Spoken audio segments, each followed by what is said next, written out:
Hello and welcome to Football Fumb. This is a special video and hopefully this will help beginners like I was or still am. So I'm going to go through and explain, hopefully give a few tips. This is titled All That I Have Learnt in Football Manager 2017, or all that I know in FM17, and I hope that it will be useful to some of you or a lot of you, especially beginners. So when you first start the game, I made a mistake naively. I put, when you have the choices of tracksuit manager or manager in a suit, I just almost chose one of them. But as you can see, my tactical awareness has increased a lot. Mental, I don't know quite what that means, but probably like a lot of you, internet, picking up videos, etc. Your player knowledge goes up, etc.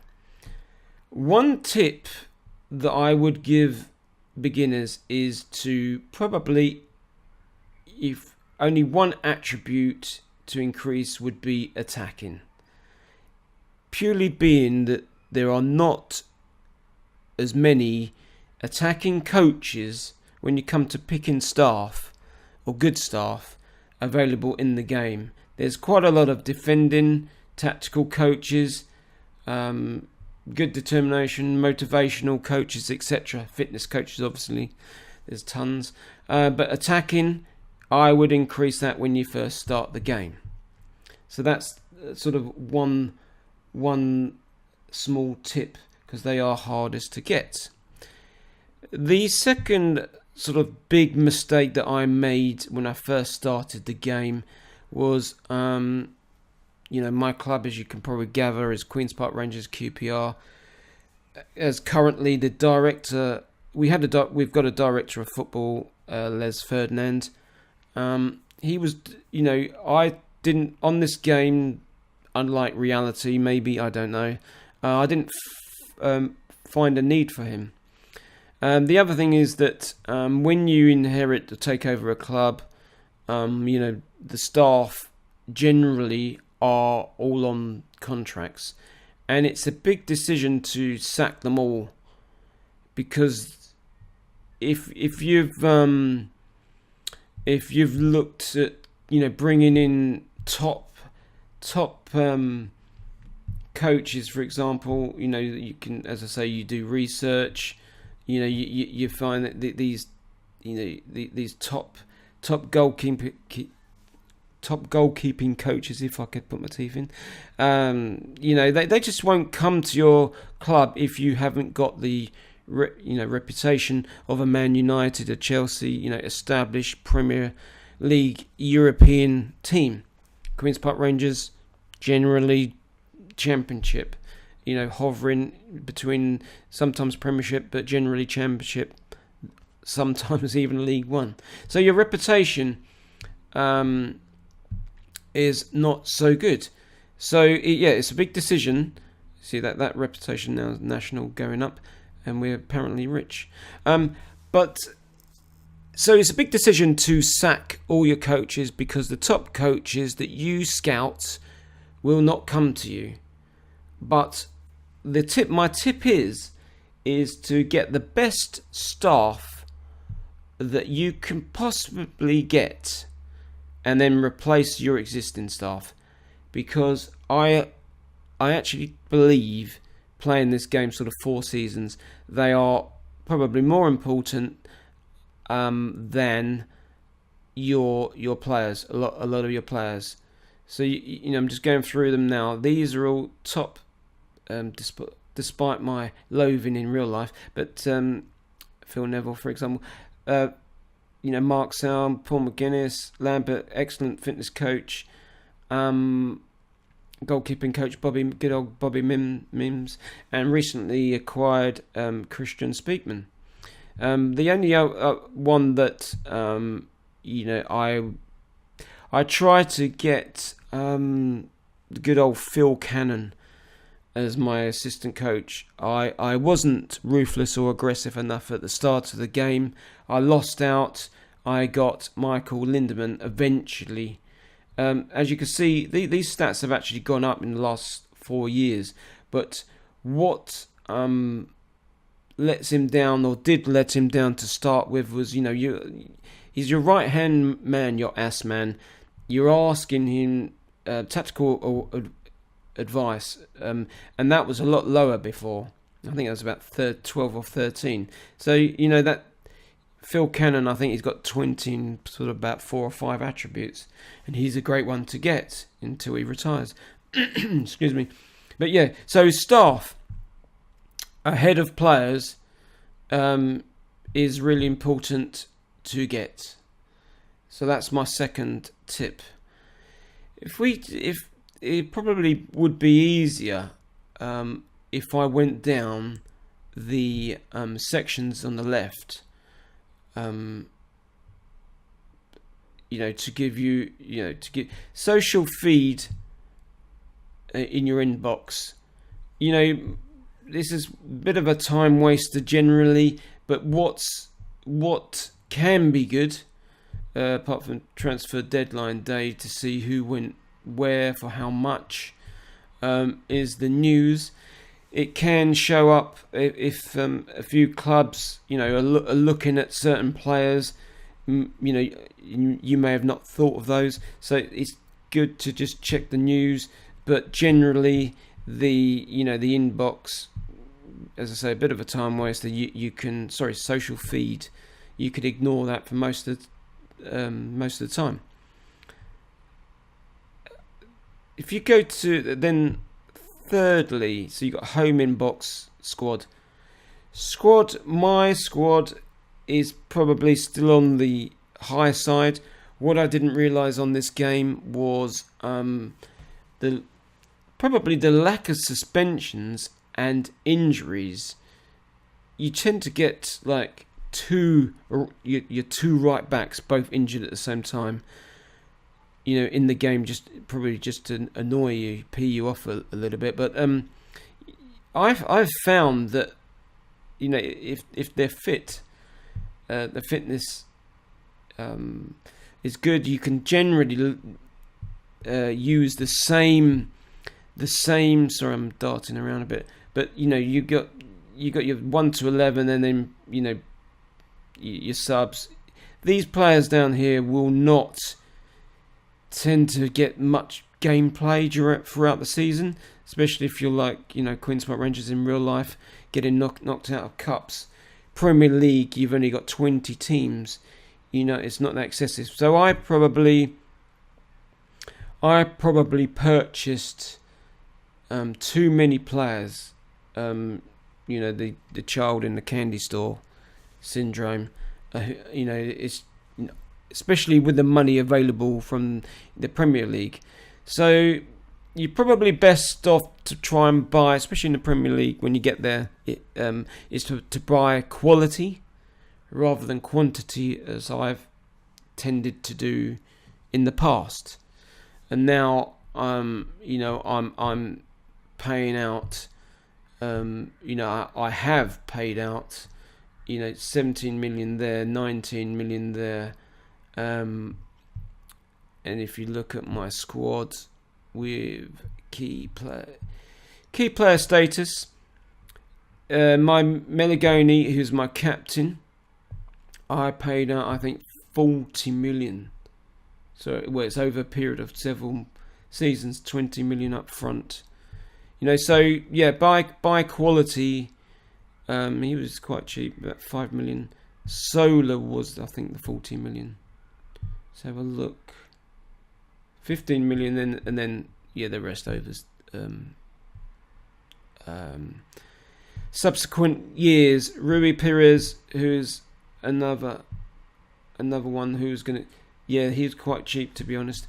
But buy by quality rather than quantity. Because as I say, you won't, all your players won't play, and if they don't, what is annoying, you can't.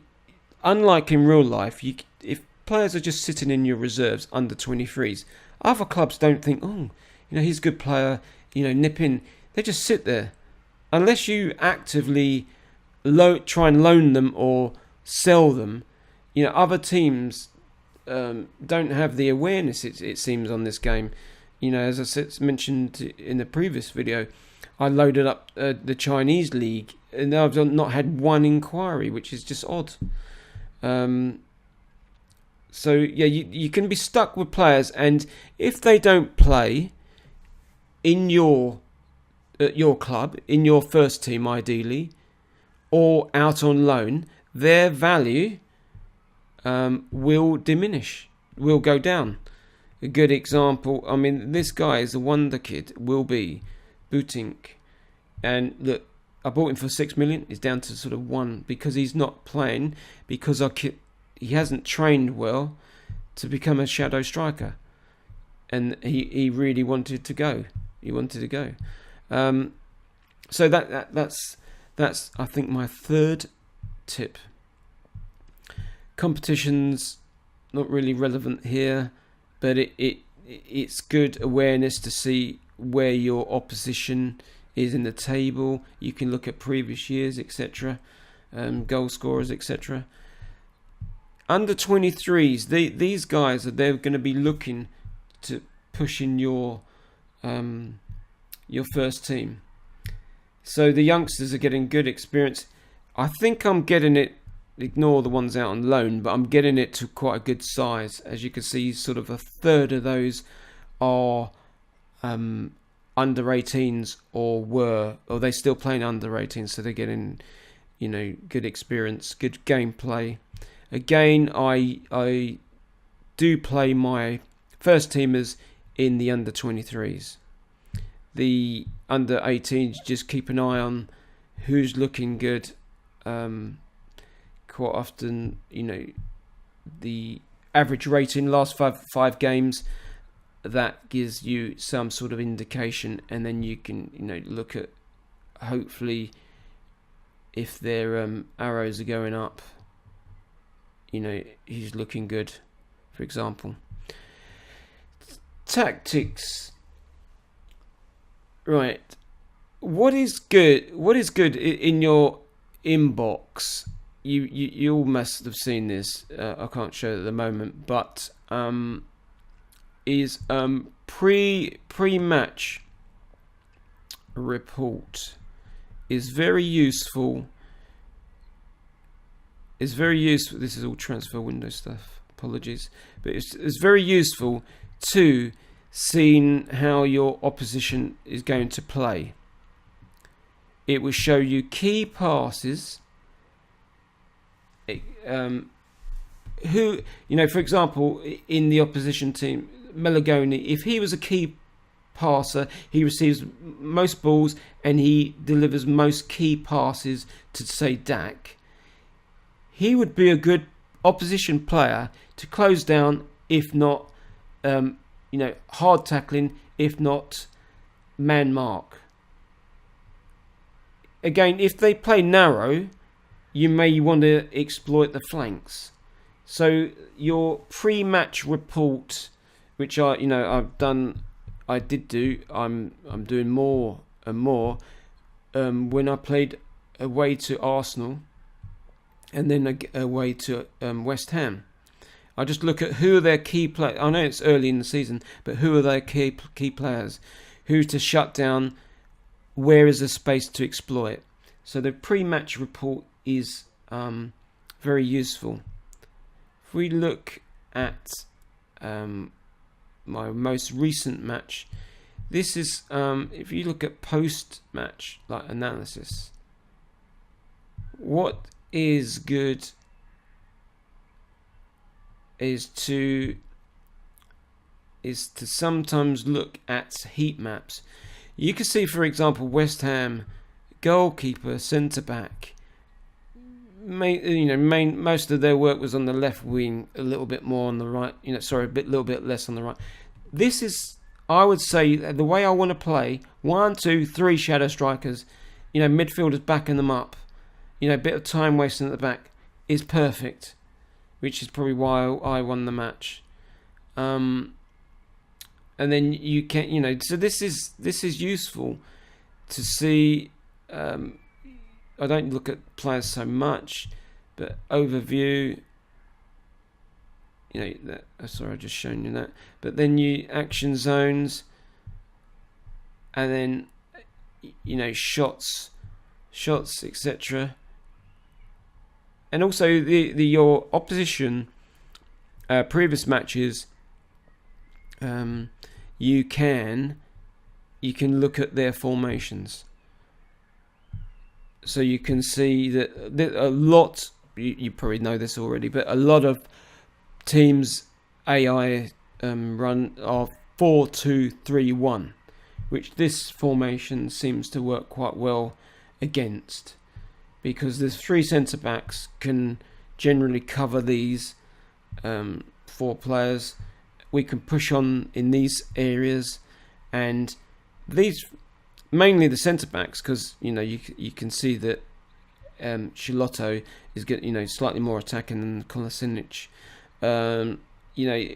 Sometimes the Ogbonna Oxford were isolated with all 3 of our shadow strikers occupying them, interchanging, so they couldn't cope. And as I say, two for 2 midfielders, so it works quite well. So the pre match report and post-match analysis are very useful. Very useful to working out your opposition. I have been, especially when I change a tactic, I've been playing over this. When you go to your match screen on full match, just to analyse what I'm doing well, what I'm not doing so well. You can see also opposition players, if they're getting a higher rating, or they're being better on one side or against one of your defenders. One of my defenders is giving away too many fouls. Full match, I know, obviously it's time consuming, but until you get it right, your tactics right, I would advise it. I would recommend it. Morale, as you all probably know, in this game is very important. Obviously, if you're winning, it's all green. But if you've got one bit lower, it's a bit it's sort of almost a little cheat. But let's actually have a look at one that's not so good. Yeah, well, he's on loan, so we won't do him just yet. But you can increase your the morale of players. Just typically they're all green. So if I did go back to Simeone, I mean, it might be good to if I can talk to him on loan. Talk to him on loan. He's only okay. He's hoping to leave the club in the near future, but let's have it. Has he actually played? He's played 5 matches. He's scored 1 goal. It's not a great Championship. It's not a great average rating at 6.44. I'll talk about his form. Try and improve it. You need to start improving your performance if you expect to come back and play for us. Your loan performances haven't been great recently. Just try and relax. Make the most of your experience. You've got plenty of time to improve. You've been playing well. Keep it. I wanna kick him, really. You see that? It's gone up to fairly good.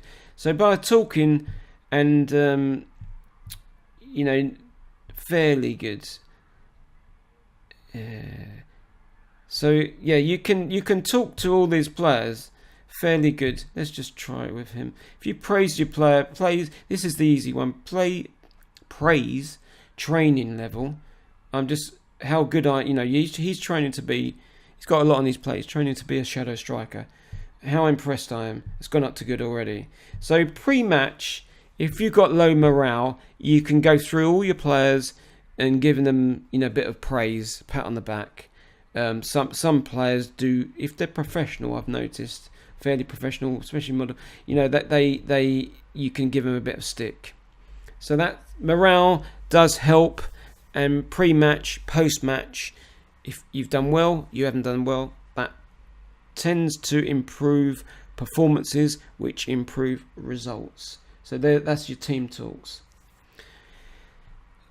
Team report. This section I found to be sometimes, it shows, this used to be really full up with red weaknesses.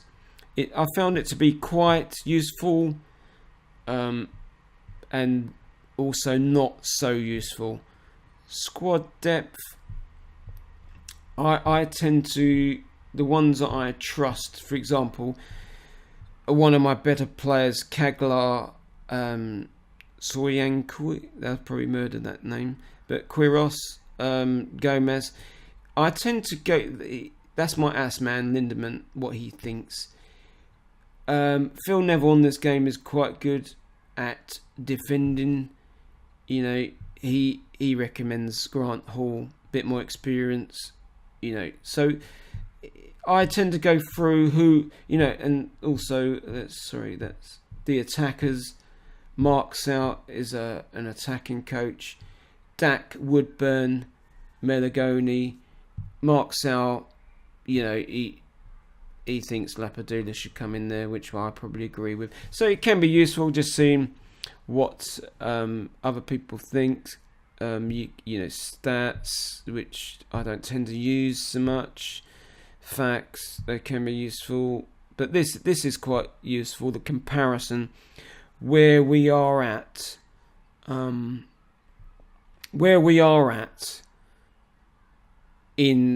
the Premier League. So obviously when you come to Championship, we're quite high. We've got the lowest average age. We can only get better, hopefully. Height may or may not matter. Weight, etc. This doesn't really 6 average players unavailable. I mean, until you start going in, for example, a bit more detail is more useful. Just strikers, and this is general. Again, obviously we're lowest.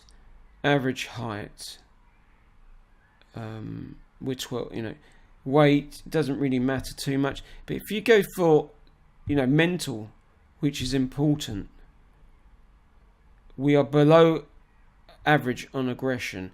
I mean, these attributes, if you're lowest on bravery, that can affect, obviously, against tougher teams, especially away from home.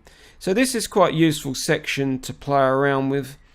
But, and we're below average on... We're below on average on most things, it seems. But, mental... Sorry, if you go... Yeah, and...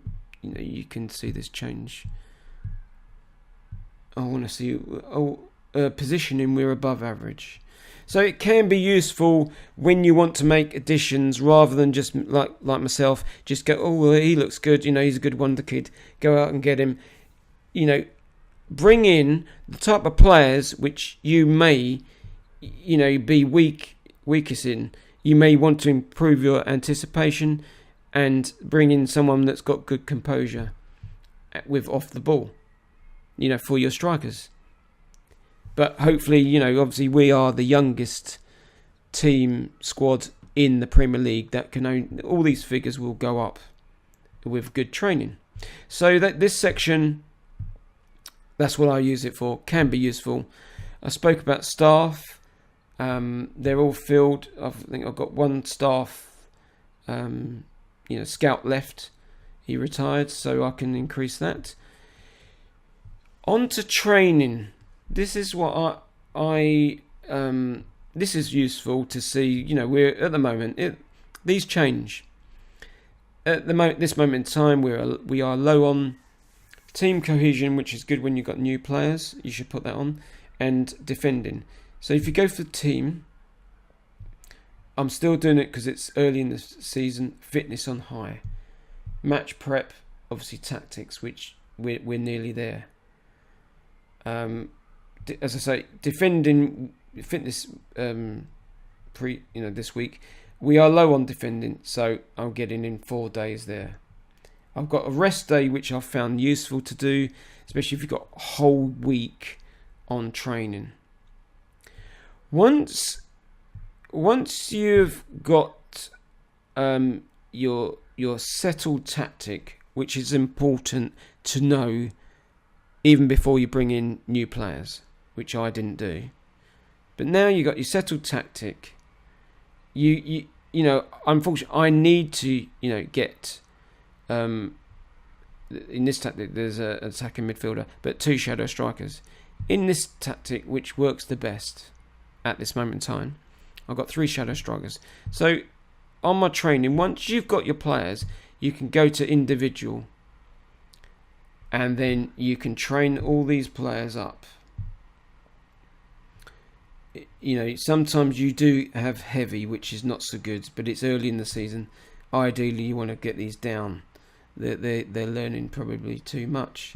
If I go on to Isaac, for example, so as I say, all these players, some of them may not need to be, but I'm training them all up as shadow strikers. So if we look at Isaac, he's got an additional focus of heading, which the coach feels that he needs. So that's why it's heavy.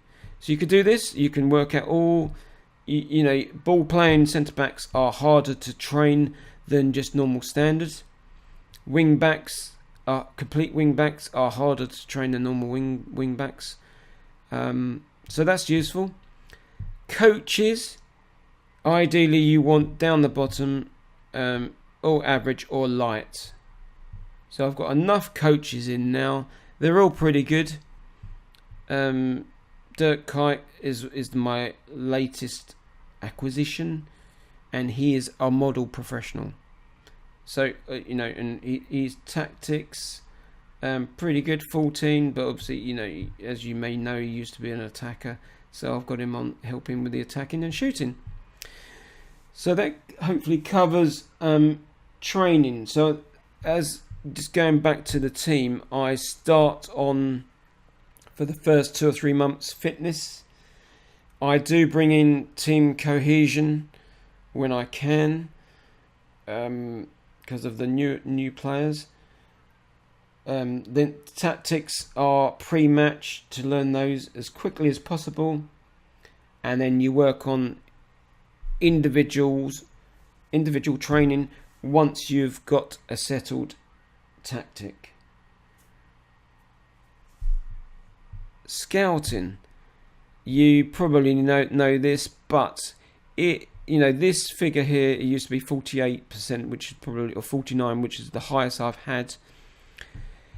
These areas, a lot of the world, 45% of the world is covered, because I've got 9 scouts. And they're all out on assignments. So and it may go without saying, but your 45% world knowledge is down to your staff, where they come from, their scouting knowledge. But also, you may not know, it's also your other staff. For example, even your data analyst. I don't know, but where they come from, their nationality, Finnish, that will increase QPR's knowledge of Finland, well, amongst other countries. So, and these stats don't matter too much being a scout. Well, it does matter a scout, but if you're a data analyst, doesn't matter as much. But that all increases that 45% up to 49%, or which is one of the highest I've seen. So, but what this does eventually, it brings to your attention new gens or young players across the world, which you would have never known about, or Queen's Park Rangers would have never known about if you didn't have a higher world knowledge. So that's where scouting comes into it. Transfers are, I've found, quite difficult. But if you, and you can get your director of football, which I don't suggest to do everything. But what I've found most difficult is to actually sell players or put them out on loan. You can, for example, Booting, you can, if you offer clubs, you can do the, because he's on 19,000 a week, you can sell in team contribution. If you want to just desperately get rid of him, you can your targets, you can target, if you don't want domestic clubs, try and get into or clubs outside top division, foreign clubs to China, for example. You can add these. There's certain just keep doing it, lowering obviously his the value. I've tried to keep, I want to recoup what I've paid for him. So you can help to quicken, speed things up if you want to sell. Your club is what it is. You can affiliates. I haven't been that successful, and St Mirren and Wycombe local. It helps to loan out youth players to both generally. It's worth noting what their training setup is, because I've had a few players come back and complain about either of these two. But my board do not want to look for another affiliate. So it really depends how much you push on what club you are at. They probably feel that our youth is doing quite well as is. Your board, this shows straight into it, new stadium, which would help hopefully increase QPR's standing in the game. Training, youth facilities are nearly completed this time, and training facilities and the previous youth facilities have been completed a couple of years.